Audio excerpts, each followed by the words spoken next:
So the problem asks, what are the strength and direction of the electric field right here at 4 centimeters, right here at 8 centimeters, and right here at 12 centimeters? Let's go with the 4 centimeter problem first. So the electric field at R equals 4 centimeters equals. So that's what we'd like to find out. So we'll start with Gauss's law.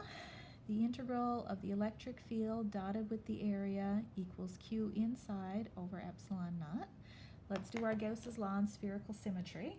So we really only have to do this once in the whole problem, but let's go through it.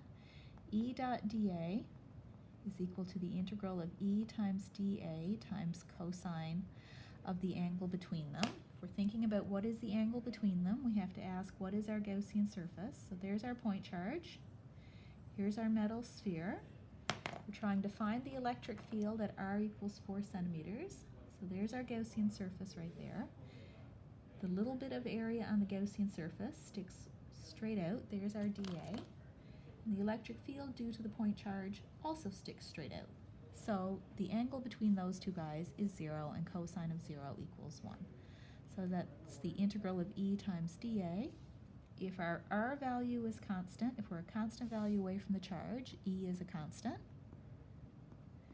So we have E times the integral of dA, which is the same as E times A. A is the area of our Gaussian sphere, which is going to be 4 pi r squared. Okay, so now we know the left-hand side of our Gauss's law to fill in.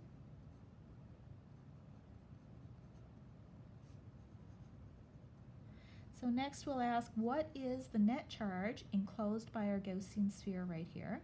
The only thing that's inside the Gaussian sphere is the point charge. So the net charge inside is the charge of the point charge. So let's solve for our electric field. E equals 1 over 4 pi epsilon naught times the point charge divided by r squared, where our r is 4 centimeters. Put the numbers in the calculator, we get 25,400 newtons per coulomb. The point charge is positive, so the net electric field vector points outward. So that's the electric field at 4 centimeters. The next part of the problem asks for the electric field at 8 centimeters.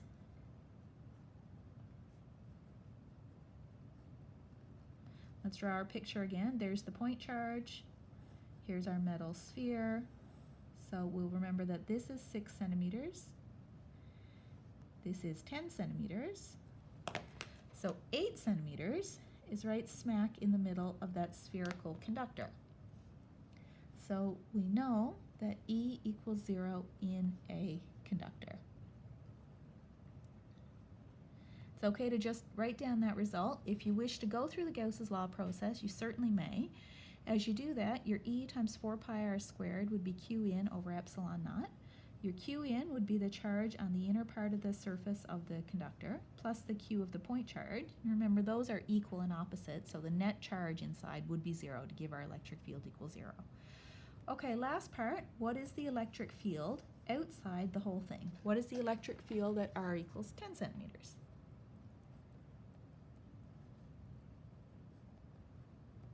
So we'll just draw it once more. There's our point charge.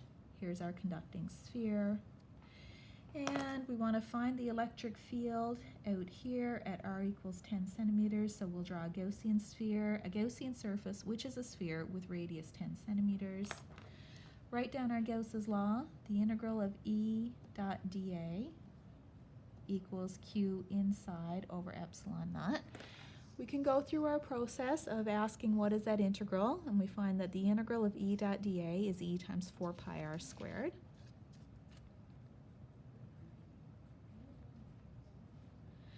Equals Q inside over epsilon naught. What is Q inside over epsilon naught? It's whatever charge is on the outer surface plus whatever charge is on the inner surface plus the point charge. So then we solve for our electric field. It's 1 over 4 pi epsilon naught.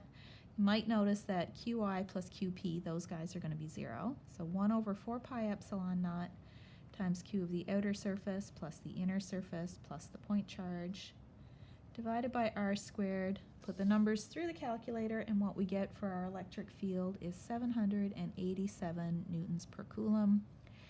Then the direction of our electric field is overall the net charge is positive, so the direction of the electric field is outward.